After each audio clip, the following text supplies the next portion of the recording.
tadabur ya, kontemplasi analitis bahasa modernnya gitu. Kan ini tangan saya, bukan saya Mas. Tangan saya, bukan saya. Ini kan baju saya, tapi bukan saya. Jelas ya? Maka yang berpikir saya bukan. Bukan. Kalau ada rancu, capek Anda. Capek. Tidurnya tidak lelah. Karena tidak jelas. Itu sama dengan kalau dalam sistem mobil, pompa olinya ikut mesin apa ikut aki? Kalau di mobil atau motor. Kalau ikut aki mampu selalu. Itu nanti kalau misalnya mobil Mitsubishi itu sering kelihatan merah di indikator akinya itu karena dia tidak ikut mesin tapi ikut aki. Nah, sebenarnya apa ini Mas? Yang berpikir itu kan apa? Otak. Nah, oke, saya akan persingkat. Kalau di komputer kan ada hardware atau software.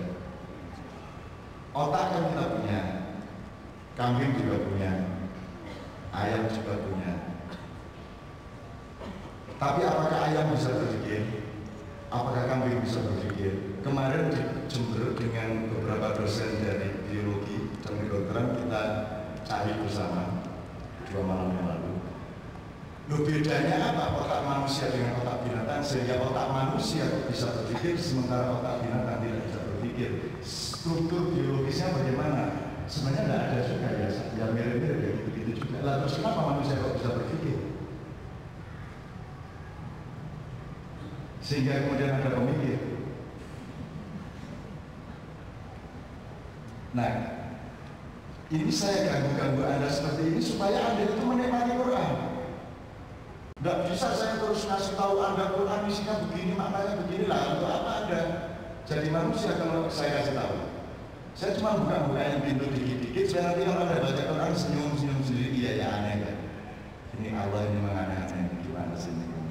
Wah itu kalau dari malaikat disujudin ada apa saja tuh kita. Ini kalimat gak konsisten.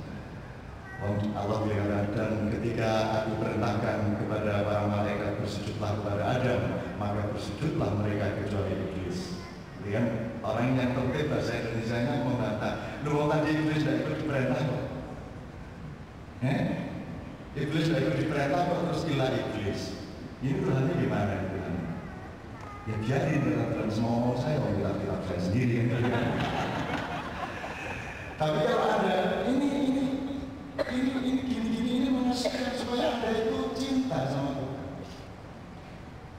Ketika aku perintahkan kepada malaikat bersujudlah kepada Adam, maka mereka pun bersujud kecuali iblis. Iblis yang diperintah.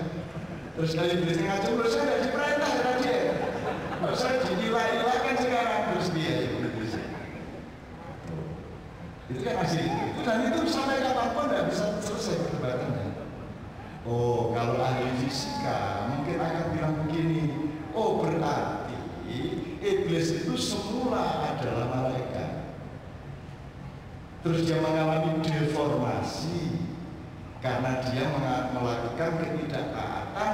Dia secara harfiah juga mengalami penurunan dan perubahan komposisi partikelnya sehingga dia menjadi sebuah komposisi baru yang kemudian disebut iblis. Kan gitu, bisa dijelaskan secara fisika sebenarnya gitu. Asal usulnya dia lengkap seperti malaikat, tapi karena minus ketidaktaatan dan pengingkaran dan takabur, maka beberapa unsur zatnya hilang, maka valensi komposisinya menjadi berbeda dan komposisi baru yang mengalami deformatif dari keutuhan malaikat itu namanya iblis. Tapi mungkin speednya iblis masih tetap sama dengan speednya malaikat. Jadi kalau iblis mengantarkan mi'raj, semuanya juga tetap mampu, bisa saja.